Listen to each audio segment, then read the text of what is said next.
Olá, queridos, bem-vindos mais uma vez ao canal Liberdade Mental, onde o intuito é treinarmos e explorarmos o que?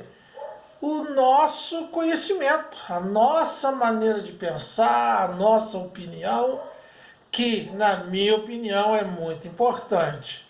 Geralmente, no meio evangélico, a opinião das chamadas ovelhas não tem nenhuma importância. A importância tem a opinião do pastor, do bispo, do apóstolo, do missionário, do evangelista, do presbítero e do papa, do padre. Isso sempre tem importância. Mas e o pensamento individual? E o seu pensamento? E o meu pensamento? Uma vez eu vi um pastor de influência, ele também é coach, ele falando: quem sou eu para discordar de alguma coisa da Bíblia? Quem sou eu para discordar de Paulo? Quem sou eu para discordar de Elias? Monstros sagrados desse, eu, um mero mortal. Quando também Tiago diz que os apóstolos, os profetas, eles também eram homens como nós, sujeitos às mesmas paixões. Não é verdade? Então, eu volto a afirmar, a sua opinião, a minha opinião é muito importante. Eu vivi durante décadas, posso dizer assim, em um conflito muito grande, porque tinha os meus pensamentos, os meus raciocínios, e não batiam com muitas coisas que eu lia, inclusive na Bíblia. Vi alguns mandamentos dentro de igrejas, coisas que eram impostas às ovelhas, e eu discordava, e de certo modo eu me sentia deslocado, porque todos aceitavam e eu não. Eu me sentia uma ovelha negra, eu me sentia até um falso profeta, porque não é possível eu ter esses pensamentos, eu raciocinar desta maneira, quando na verdade eu devia agradecer a Deus pelo meu exercício mental, saber que o meu cérebro funciona, graças a Deus, pelo meu cérebro que funciona e tem independência para isso, não é? Eu quero falar com vocês hoje, eu intitulei esse meu vídeo hoje como Bênção Roubada. É possível roubar uma bênção? Existe em nosso meio, existe na humanidade um sentimento de um desejo de aprovação. Nós precisamos que as pessoas nos aprovem. Nós precisamos ser aprovados. Precisamos muitas vezes até ser aplaudidos. Existe uma necessidade humana de querer agradar ao nosso próximo, agradar à sociedade, agradar a nossa esposa, ao nosso marido, ao nosso pai, ao nosso irmão, ao nosso filho. Nós queremos ter na sociedade e dentro da própria família uma boa imagem. Gostamos de ser apreciados e principalmente admirados. Há isso na humanidade. E isso não é de tudo ruim. É bom. É bom que você queremos muitas vezes ser uma referência. Pô, eu quero ser igual aquele cara, eu quero ser igual aquela mulher, eu quero ser igual aquele homem. E gostamos quando uma pessoa fala para nós: pô, você é um exemplo para mim, você é uma referência. Pô, isso é bonito, isso é bom, é importante, desde que temos que ter coerência, certas coisas até certo ponto. Isso não pode se tornar um vício e uma necessidade nossa. Não. Muitas vezes nós deixamos de falar o que pensamos para não desagradar a outros, porque não queremos ferir a nossa imagem, não queremos nos comprometer. E muitas vezes, quando isso acontece, quando nós nos posicionamos, existe hoje os chamados cancelamentos, quando uma pessoa discorda de você e não tem maturidade para separar a sua opinião da sua pessoa, leva tudo para o pessoal, ela também se afasta. Desnecessariamente, mas se afasta. Então, essas coisas se fazem com que se crie uma dependência. Em que sentido? No sentido de aprovação. Eu quero contar uma história para vocês que está na Bíblia, em Gênesis capítulo 27, a partir do versículo 30. Nos conta uma história de um homem chamado Jacó. Jacó, que desde a minha infância, quando eu aprendi no meio evangélico as histórias, falava que o nome Jacó significa enganador. Mas que mãe, que pai, em seu pleno juízo, a não ser que ele fosse um débil mental, iria colocar o nome do seu filho com um significado desse? Ah, esse aqui é enganador. Como é que o enganador vai conseguir um emprego? Como é que o enganador vai conseguir uma namorada, uma esposa? Como que consegue com esse nome enganador? Por que te chama enganador? Ah, é o nome que minha mãe me deu, é o nome que meu pai me deu, enganador. Por que você é enganador? Você deve ser um safado terrível, miserável. Como se consegue um emprego no lugar? Qual é o seu nome? Enganador.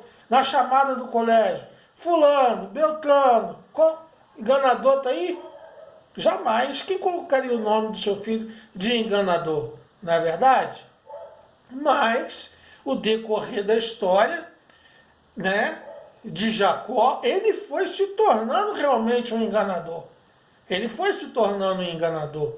Ele fazia tramóias e marmotas como enganador e conseguiu o quê? Uma aliada, que biblicamente ela é boazinha, ela é maravilhosa, né? Mas é uma aliada no engano.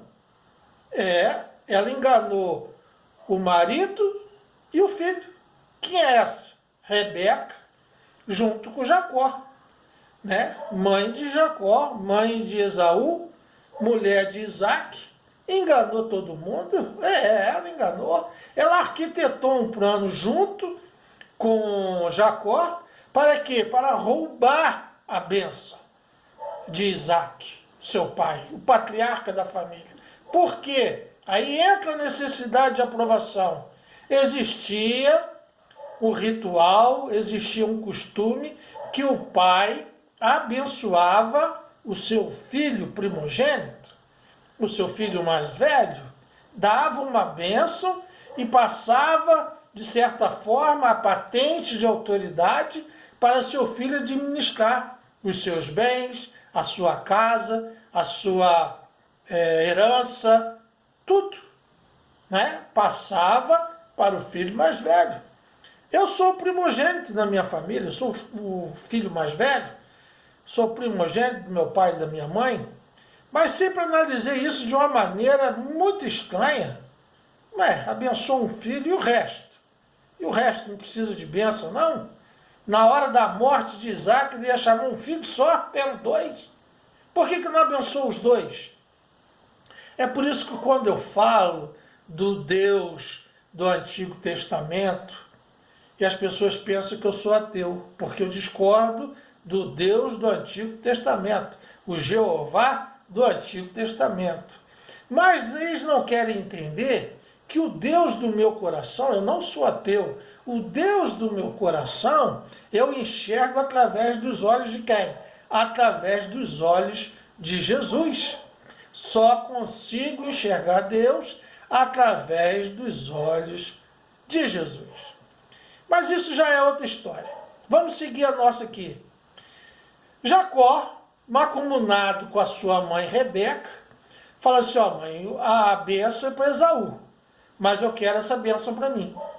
A mãe fala assim: eu vou te ajudar. Ela gostava mais do seu filho Jacó do que Esaú. Vou te ajudar, meu filho. Isso é mole para nós. O que ela fez? Ela mandou ele vestir as roupas do irmão, botar pelos no corpo, que o irmão dele era peludo e ele era liso.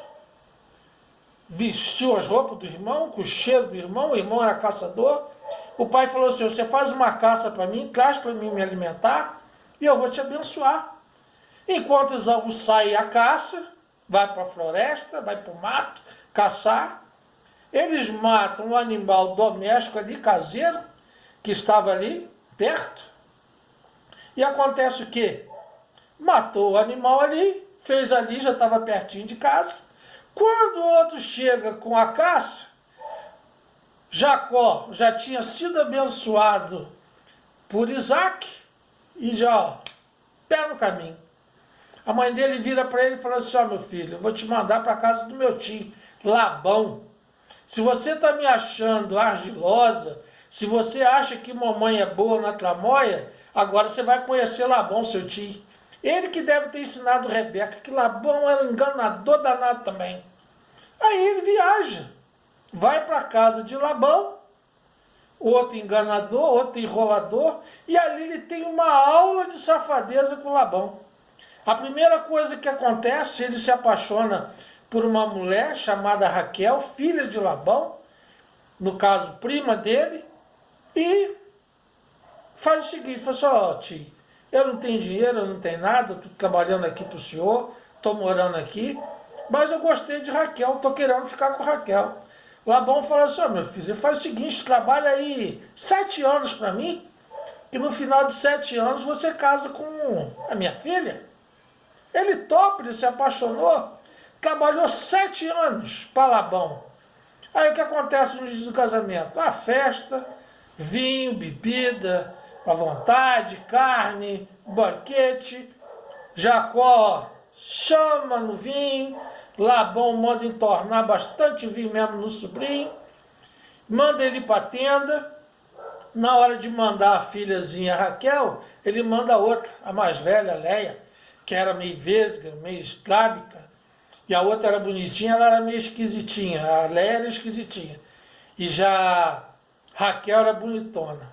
Aí manda a Leia, fala assim, ó Leia, vai lá, deita com ele, vocês vão ter relação sexual, e no outro dia não tem nem como eu te devolver. E foi o que aconteceu. Jacó acorda, olha para o lado assim e fala assim, e a Raquel? Não é Raquel nada, é Leia? Era aquela que era para ser cunhada. Falei assim, ah, Labão miserável, me enganou. Aí corre atrás do tio, ô tio, que combinado não foi esse, rapaz? Aí ele falou assim, ah, mas ela era virgem, ela ainda é? Tem como você devolver ela do jeito que ela foi para lá? Ah, não tem não, o cerol comeu e agora já era. Ah, meu filho, então você trabalha mais 7 anos para mim, que eu vou te passar a que você realmente quer, que é a Raquel. Ou seja, uma enrolação danada, uma tramóia danada. Depois Jacó também faz um esquema lá com as bezerras lá, que as bezerras nascem tudo malhado com a diamandinga que ele faz lá. Então é uma enganação danada. E o que eu quero te dizer com isso? É possível roubar uma bênção? É possível roubar uma bênção de Deus? É possível roubar uma bênção de Jesus? Quando Jacó roubou a bênção do seu pai, deixou seu pai lá com a cara de bobo danado, né? Que ele devia estar quase morrendo mesmo, cego, não reconheceu um filho do outro, né? Pensando que era Esaú, chega Jacó vestido com a roupa de Esaú, ele abençoa e vai embora. Esaú fica apurrinhado, vira, poxa papai, como é que tu faz um negócio desse? Ah, meu filho, eu fui enganado, sua mãe me enganou junto com o teu irmão, fui enganado, rapaz. Aí Esaú ainda fala assim, você não tem mais uma bênção para me dar não, meu pai? É uma bênção só que você tem? Uma bênção só? Não tem mais não? Ah, não tem mais não, já era. No versículo 30 do capítulo 27, Esaú faz essa pergunta para o pai, ô papai, só tinha uma bênção. O senhor só tinha uma bênção para dar, não tinha mais não? Não tem mais não, meu filho, agora já era. Dei para o enganador, dei para um enrolão lá, o cara veio aqui e me roubou uma bênção. A diferença do Antigo Testamento para o Novo Testamento é o que acontece com lógica. É o que acontece com lógica. E Marcos 5,21, nos conta a história de uma mulher que estava sofrendo demais. Ela estava sofrendo demais. Ela tinha um fluxo de sangue, uma hemorragia, né? Que eu acredito que ela devia ter câncer no útero e ficava se esvaindo em sangue. Já estava 12 anos nessa terrível situação. Gastou todos os seus recursos financeiros com o médico, mas se câncer não tem cura até hoje, imagina há 2.000 anos atrás, né?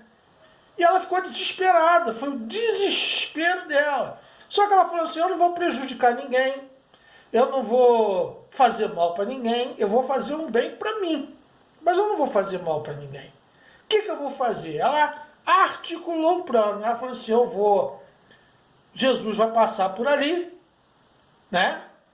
E eu vou passar, vou entrar por baixo assim da multidão, que eu não tenho força para medir força com a multidão, e vou tocar nos vestidos de Jesus. O que vai acontecer? Olha a fé dessa mulher. Jesus é tão abençoado que até a roupa dele está impregnada de bênção. Eu vou tocar nele, nas orlas do vestido dele, e vou ser abençoada. Ela arquitetou esse plano e botou em prática. Jesus passando, a multidão, ela se misturou no meio da multidão. Uma mulher, quando estava em seu período de menstruação, ela não podia tocar em homem nenhum, muito menos um sacerdote, muito menos um homem santo, como Jesus era. E ela foi e tocou nas orlas do vestido dele. Jesus, poderosão, maneirão, falou assim, ó, para aí que alguém me tocou. Alguém me tocou. Os discípulos só viviam pensando nas séries da Netflix, na novela, tudo cabeça oca, os discípulos eram. Não entendiam um homem espiritual como Jesus, né? Devia dar um trabalho danado para Jesus, que era tudo as cabeça oca. Jesus, é claro que o senhor está sendo tocado, é claro, a multidão está te apertando, te empurrando para um lado para o outro, todo mundo te tocando, o senhor está falando que foi tocado? Como se Jesus fosse algum doido, Jesus ainda tem com ela punhado. Vocês me tocaram diferente, rapaz. Não é me tocar do jeito que vocês estão falando, não, esbarrando em mim, não. É me tocar diferente. Me tocar querendo receber algo de mim. E Jesus parou, meu amigo. Jesus parou. E começou a olhar em volta. A mulher ficou tremendo de medo. Se pronto, agora Jesus vai jogar uma maldição. Se eu estava para morrer, eu já saio daqui morta mesmo. Medo de Jesus. Por que tem medo? Por que muita gente tem medo de Deus e medo de Jesus? É temor. Não é temor, é temor mesmo. Temor demais. Excesso. Excesso. A Bíblia fala que Deus deve ser em extremo reverenciado. Reverenciado é uma coisa. Não fala que deve ser em extremo amedrontado por Deus, não. Ser amedrontado, ser covarde, ser medroso. Medroso. Pau tá quebrando, não tem coragem nem de reclamar com Deus. Não pode reclamar não, senão Deus joga um raio na minha cabeça. Que nada, não é assim não, pá. Ah, Senhor, as orações que eram feitas. Eu não sou digno de orar. Ué, mas não é digno de orar, não? Eu não mereço. Não merece nada. Você não é um ser humano, não. Desde o momento que você é um filho, o seu pai tem obrigações com você. Da mesma forma que quando você crescer, você vai ter obrigações com seu pai. Deve obediência, deve amor, deve carinho. O ideal é isso. Mas, poxa, a ponto de não poder nem falar, nem tocar, não pode. Mas na minha mente, no meu conhecimento, no meu entendimento, o que Jesus fez? Eu vou parar essa mulher, eu vou procurar quem me tocou. Por quê? Ela não pode sair daqui com a sensação de ter me roubado. Ela não pode sair daqui com a sensação de ter me roubado. Porque ela, de certa forma, foi um roubo. Tocou sem permissão. Aí ele pergunta, cadê você, mulher? Ela se acusa, eu estou aqui, Senhor. Foi eu que te toquei por causa disso, disso e disso. Aí Jesus, no versículo 34, fala a coisa mais linda. Marcos 5,34. Jesus fala assim, filha, a tua fé te salvou. Vai em paz, vai sem remorso. Você não me roubou não, eu estou te dando. Vai em paz e ser curada desse mal. Maravilha, né? Quando as coisas funcionam para o bem, é assim. Quando as coisas funcionam para o bem, é assim. É assim que funciona para o bem, né? Jesus não compactuou com o que ela fez, de tocar e ir embora. Não, não pode. Tem que tocar, tocou. Foi curada? Foi. Agora se apresenta. Ela agradeceu a Deus, foi liberada, ela não foi com aquela sensação de ter roubado. Mas quando Jacó roubou a bênção do pai, deixou o pai com cara de bobo, de palhaço, deixou o irmão aborrecido, com sangue nos olhos, querendo matar ele. Deixou a mãe também com cara de tacho, que o clima com a mãe, depois que Jacó meteu o pé. Imagina o clima de Isaac antes de morrer e de Esaú com essa mãe que ajudou o irmão a enganar. Aí tudo bem, ele está em viagem, deita lá, bota a cabeça na pedrinha e parece quem? Os anjos do Senhor, descendo e subindo. Aí Deus fala, ó, estou contigo, estou com você, onde você for eu vou te abençoar. Aí ele fala, Senhor, se você me abençoar mesmo, eu vou dar dízimo, eu vou ser um cara legal, vou ser gente boa. Tudo bem. Deus perdoa os pecadores, Deus perdoa as pessoas. Não é porque você cometeu um erro aqui hoje que você vai ser escravo desse erro pro resto da tua vida. É só pedir perdão. Mas nesse caso, ele não pediu perdão a Deus, ele não pediu nada. Ele só deitou para dormir na fuga dele. Não é muito fácil de entender essas coisas. Eu não consigo entender. Não consigo entender, não. Eu acho isso errado. Se vocês acham certo, é tudo normal. Ó, Rebeca está certa. Isaac que foi um bobão mesmo, Isaú que foi um bobão mesmo, o mundo é dos espertos igual Jacó, o mundo é dos espertos igual Labão. Aí é com vocês, né? Eu acredito num Deus que trabalha dentro de uma ética, dentro de uma coisa lógica, dentro da lei, né? Da lei certa. Se ele é conhecido como o Deus das leis, isso aí não está muito certo, não. Mas isso aí é o seu raciocínio, isso aí é o meu raciocínio. Eu quero te dizer que eu acredito num Deus que tem bênção para quê? Para os primogênitos. Ele tem bênção para os primogênitos. Ele tem bênção para os filhos do meio. Ele tem bênção para o caçula. Se um pai tiver 50 filhos, ele tem bênção para os filhos todinho. No caso de Deus, que é pai de toda a humanidade, ele tem uma bênção para mim e uma bênção para você. E ele compartilhou essa bênção. Ele compartilhou essa bênção, como está lá em João 3,16. Porque Deus olhou para a terra e viu o mundo. Viu. E quando ele viu, eu costumo dizer que ele não viu só as pessoas que estavam no mundo no dia que ele olhou. Não. Ele olhou para a terra e viu o mundo, viu o planeta Terra e olhou para as gerações que já tinham passado, olhou para as gerações que estavam existindo e olhou até a minha e a sua geração e a geração muito posterior a nós, hoje. Foi isso que ele fez. E quando ele olhou para a terra e olhou para o mundo e amou o mundo, ele viu uma necessidade, que o mundo estava em trevas e precisava de uma luz, precisava de um mestre, precisava de um professor para nos ensinar o quê? Pelo menos o A, E, I, O, U da nossa vida. Pelo menos o beabá. E o que Jesus fez foi exatamente isso. E resumiu todas as leis, resumiu os 10 mandamentos em que ama a Deus com todo o teu entendimento e todo o seu coração e acima de todas as coisas. E ao teu próximo, ama o teu próximo como se ama a si mesmo. Fazendo isso, você cumpre todas as leis e todas as regras. Amar sem discriminação de nada. Amar livremente. Amar com todo o seu coração. Ah, o cara é pecador. Problema do pecador. O pecado ele resolve com Deus e não comigo. Ah, ela é uma pecadora. Problema dela com Deus. Ela resolve o problema dela com Jesus, com Deus e não comigo. Eu a amo da maneira que ela é. Do jeito que ela é. E tem um hino que canta, que o pessoal já está malhando muito esse hino, que era antigamente assim, ó, eu venho como estou. Eu venho como estou. Venha quem? Venho a Jesus da maneira que eu estou. Ah, mas tem que vir, tem que mudar. Quem sabe quem tem que mudar não sou eu, é você. O que você precisa mudar, não precisa falar para mim. O que eu preciso mudar, eu não vou dar satisfação da minha vida para você. O que o ser humano precisa mudar é entre Deus e o ser humano. É. Aí vem a religião e fica apontando que você tem que mudar isso, você tem que mudar aquilo, você tem que fazer isso, tem que fazer aquilo outro. Te bota um cargo pesado nas costas, um fardo terrível, que nem eles nunca tentaram carregar, mas jogam nas tuas costas. Aí você carrega se você for bobo. Se você for esperto, esclarecido, você se resolve com Deus e não com o homem.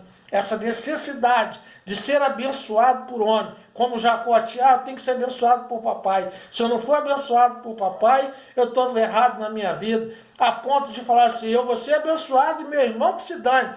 fez uma confusão danada, que só Deus consertou lá no futuro, que depois ele fez as pazes com o irmão dele. Mas primeiro fez o quê?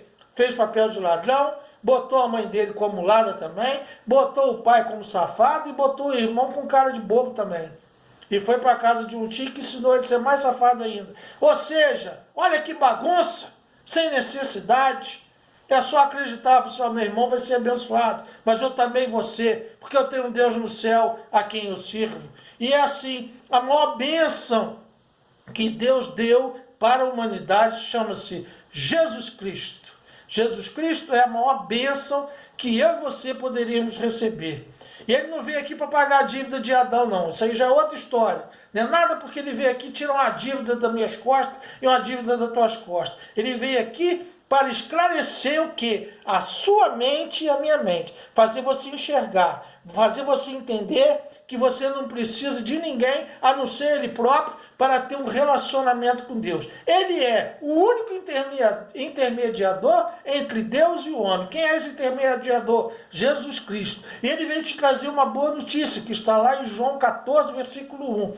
Não se turbe o vosso coração, ou seja, não se preocupe, não fica atribulado, não fica atordoado com essas mandingas que os religiosos jogam nas tuas costas, com esse monte de maldição, com esse monte de regra, com esse monte de coisa que eles falam que você tem que fazer para achar o caminho. Eu sou o caminho, eu estou falando para vocês, se eu sou o caminho, vocês não precisam procurar outro, não precisa procurar outras ideias, não precisa procurar outros entendimentos, não precisa procurar outras doutrinas. Jesus falou, eu sou o caminho, a verdade e a vida. Em João 8,32, novamente estou citando, ele falou assim, conhecereis a verdade, quem é a verdade? Sou eu, e a verdade veio aqui para te libertar. Te libertar dessas maldições, desses pesos, desse fardo. Tenha uma vida feliz, uma vida saudável, uma vida com alegria. Namore, beije na boca, tenha carinho pela sua mulher, tenha carinho pelo seu marido. Seja aquilo que você é. Assuma-se o que você é. Se você é hétero, seja hétero. Se não é, é gay, assuma-se também. Vai ser feliz, vai cuidar da tua vida. Mas tenha ética, tenha amor ao próximo. Faça o bem sem olhar a quem. É isso que você precisa. E Jesus falou assim, uma coisa também que consola o coração. Está lá em João 14, versículo 1. Não se turbe o vosso coração, ou seja, não esquenta a tua cabeça com essas apurriações. Não é também levar uma vida de safadeza, não. É dentro da ética, dentro da lógica. Na casa de meu pai há muitas moradas. Ele te livra de homofóbico. Ah, tem uns homofóbicos aqui. Se for salvo, ele bota no lugar e bota os outros no outro. Ele tira aqueles preconceituosos do lugar. Na casa do meu pai há muitas moradas, inclusive para os mala. Né? Inclusive para os crentes mala, para os fanáticos mala. Na casa de meu pai tem muitas moradas. Se não fosse assim, eu não vos teria dito, vou preparar-vos lugar. E se eu for e preparar lugar para vocês, eu voltarei e buscarei vocês para ficarem comigo. Para onde eu estiver, vós estejais também. Isso é a maior bênção que pode existir na vida de um ser humano. É um relacionamento com Jesus, um relacionamento com Deus, sem intermediários. Em Mateus 28, 20 também tem uma promessa maravilhosa que diz assim: eu estarei convosco todos os dias. Se você quiser um relacionamento comigo, eu terei um relacionamento com você íntimo. E estarei com vocês todos os dias, até a consumação dos séculos. Ou seja, fica em paz. Amém? Fique em paz, não precisa roubar bênção. Deus deu Jesus como bênção para a nossa vida e nos deu outra bênção maravilhosa. Um cérebro, um GPS para acharmos o caminho. O caminho é Jesus Cristo, o caminho que leva a Deus. Esse é o programa Liberdade Mental. Se isso fez algum sentido para você, compartilhe esse vídeo, inscreva-se no canal. E se não fez, eu não vou te pedir perdão, porque esse é o meu pensamento. Eu respeito a sua opinião, espero que você respeite também a minha. Deus te abençoe, te guarde e te dê a paz.